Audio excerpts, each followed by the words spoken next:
जय महाराष्ट्र मित्रांनो, जो मी शेतीविषयक दावा दाखल केला आहे ती शेती ही माझी शेती आहे.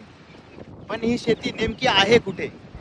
दावा मी दाखल केला आहे या बाजूच्या शेतीवर आणि तिच्यात असलेल्या वडिलोपार्जित सामायिक विहिरीवर. तर ही शेतीची नेमकी लोकेशन कुठली आहे? खूप साऱ्या लोकांनी मला विचारलं की ही शेती आहे तरी कुठे. तर चला मी तुम्हाला आता रोडावर दाखवतो, एकदम छान तुमच्या लक्षात येईल. चला मित्रांनो,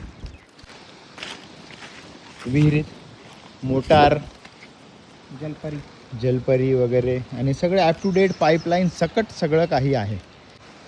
दावा दाखल असताना शेती विकली गेली आहे. ही देगाव्याला जातो हा रोड, देगाव, आणि हा इकडे ना चिक्षाला जाणारा रोड आहे.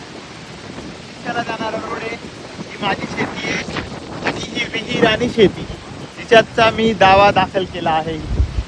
हा शेतीमध्ये जायचा रस्ता. तर याची अशी आहे लोकेशन. आता तुम्हाला एक माझ्याकडे अधिकृत कागदपत्र आहेत काही, ते मी पुढच्या व्हिडिओमध्ये दाखवेल तुम्हाला. आता तुम्हाला ह्या रोडालगतची शेती, तिचा बाजारभाव किती असेल हे मला कॉमेंट बॉक्समध्ये सांगा. मला पण माहिती नाही आहे, कारण शेती आम्ही विकत नाही, त्याच्यामुळे आम्हाला काहीच माहिती नाही. तर ह्या शेतीचा अंदाजे भाव किती हा कॉमेंटमध्ये सांगा. हा असा छान असा रस्ता गेला आहे, देगावे चिकसे रोड. जय महाराष्ट्र मित्रांनो, जय श्रीराम.